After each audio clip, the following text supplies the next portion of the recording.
আপনাদের সবাইকে স্বাগত আপনাদেরই প্রিয় পরিবার চায়ের ঠেকে।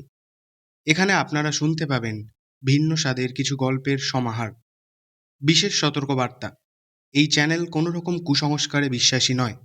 আমরা কোনো রকম ভূত প্রেত বা অলৌকিকত্বে বিশ্বাসী নই।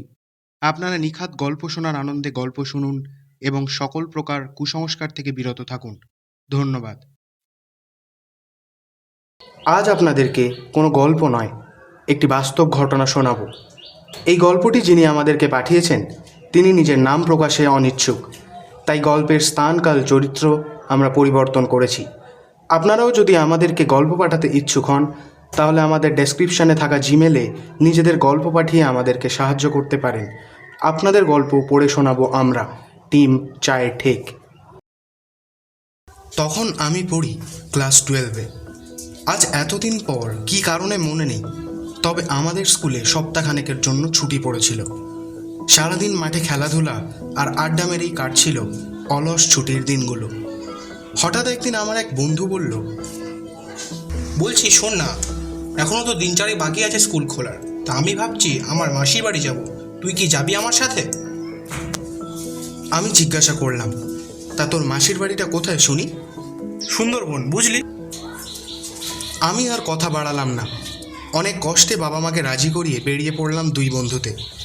ট্রেন থেকে নেমে প্রথমে ভ্যানে করে খেয়াঘাট, সেখান থেকে নৌকায় প্রায় আধ ঘন্টার জলপথ পেরিয়ে মাইল দুয়েক হাঁটলে তবেই ওর মাসির বাড়ি পৌঁছানো যায়। আমরা যখন প্রায় 2 মাইল পথ শেষ করে ফেলেছি তখন সূর্য মাঝ আকাশে। ওর মাসির বাড়ি পৌঁছতেই সে কি ভীষণ রকম আদর আপ্যায়ন শুরু হলো তা বলে বোঝানো অসম্ভব।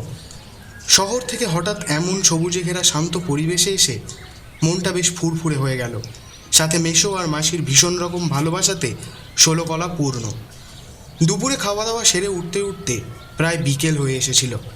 আকাশে এখন আর সূর্যটা নেই, কালো মেঘের দল চারিদিক থেকে তাকে ঘিরে ধরেছে। সাথে যোগ হয়েছে ঠান্ডা দমকা হাওয়া।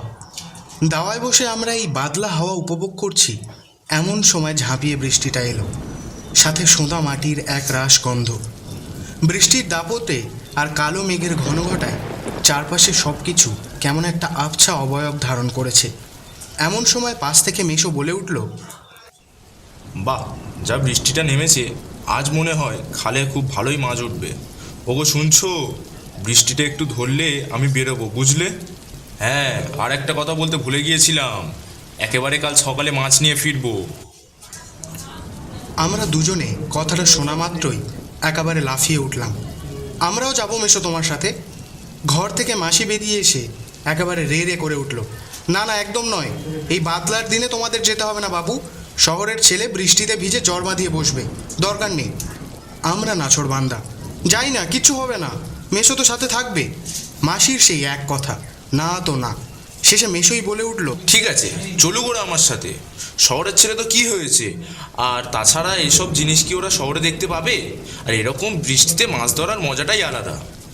মাসি রাজি হলো বটে, কিন্তু মুখ দেখে বুঝলাম তিনি বেশ অসন্তুষ্ট হয়েছেন। কিন্তু আমরা তখন মাছ ধরতে যাওয়ার আনন্দে আত্মহারা। ঠিক হলো, রাত 10টা নাগাদ আমরা বেরোবো। সেই মতো রাতের খাওয়া দাওয়া সেরে মাছ ধরার সাজ সরঞ্জাম নিয়ে মেশো একবার শেষবারের মতো দেখতে লাগলো। মাসি বলল, কি দরকার বলো তো বাচ্চা দুটোকে নিয়ে যাওয়ার? 2-3 দিনের জন্য বেড়াতে এসেছে, এবার যদি শরীর খারাপ বাঁধিয়ে বসে তখন কি হবে বলো তো? মেশো বলে উঠল, তুমি খামোকা এত ভাবছো কেন বলো তো? কিছু হবে না, বৃষ্টি তো থেমে গিয়েছে, আর আমি তো সঙ্গে আছি। বাড়ি থেকে খালটা বেশ অনেকটা দূরে। সোজা ইটের রাস্তা ধরে চলেছি আমরা 3 জন। সবার আগে মেশো, পিছনে আমরা। চারিদিকে ব্যাঙের আর ঝিঁঝির ডাক ছাড়া কোনো শব্দ নেই। বৃষ্টিতে খালের জল প্রায় বাঁধের সীমানা পর্যন্ত উঠে এসেছে।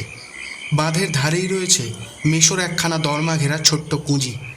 মাছ ধরার শেষে আজ এটাই আমাদের আস্তানা হবে।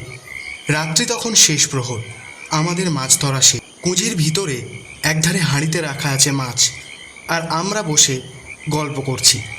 এমন সময় হঠাৎ কুঁজির বাইরে জল কাদায় কারোর পায়ের শব্দ শোনা গেল। শব্দটার বিষয়ে আমরা কেউই প্রথমে তেমন একটা গুরুত্ব দিলাম না, কিন্তু বেশ কিছুক্ষণ পরও যখন শব্দটা কুঁজির চারপাশে ক্রমাগত হয়ে চলেছে তখন মেশো বাধ্য হয়ে টর্চ নিয়ে বাইরে এলো, সাথে আমরা। কিন্তু আর কোথাও কোনো আওয়াজ পাওয়া গেল না। শব্দটা যেন ম্যাজিকের মতো গায়েব হয়ে গিয়েছে। টর্চের আলোয় চারপাশটা ভালো করে দেখতে গিয়ে দেখি মেশো খালের উল্টো দিকের বাঁধের দিকে একদৃষ্টিতে তাকিয়ে আছে। সেদিকে তাকাতেই আমাদেরও হাড় হিম হয়ে গেল।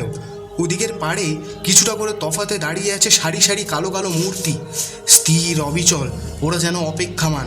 মেশো তাড়াতাড়ি টর্চের আলো ওপারে ফেলতেই কোথায় কি, কেউ তো নেই। কিন্তু আমরা তাহলে কি সবাই একসাথে ভুল দেখলাম? হঠাৎ করে একটা দমকা হাওয়ার প্রবাহ শুরু হলো, সাথে একটা বিশ্রী পচা আষ্টে গন্ধ। মেশো বলে উঠল, আর দাঁড়িয়ে লাভ নেই, চল তাড়াতাড়ি চল। কুঁজিতে ফিরে আসতে গিয়ে আমি চিৎকার করে উঠলাম, ওগুলো কি? খালের পাড় বরাবর রক্ত ভর্তি, আর সেই কাদা রক্তের মধ্যে নড়াচড়া করছে আধ খাওয়া পচা গলা কিছু মাছ। আর একটু হলে জ্ঞান হারাতাম। কোনো রকমে কুঁজির মধ্যে ফিরে এসে দরজা বন্ধ করে মেশো কি একটা মন্ত্র বিড়বিড় করতে শুরু করলো। আর ঠিক সেই সময় বাইরে থেকে একটা চাপা ফিসফিসে অতিপ্রাকৃত স্বরে কেউ যেন বলে উঠল, কিরে মাছ ধরবি না গোপাল? বাইরে কত মাছ উঠেছে রে, আয় বাইরে আয়। আমি জ্ঞান হারালাম।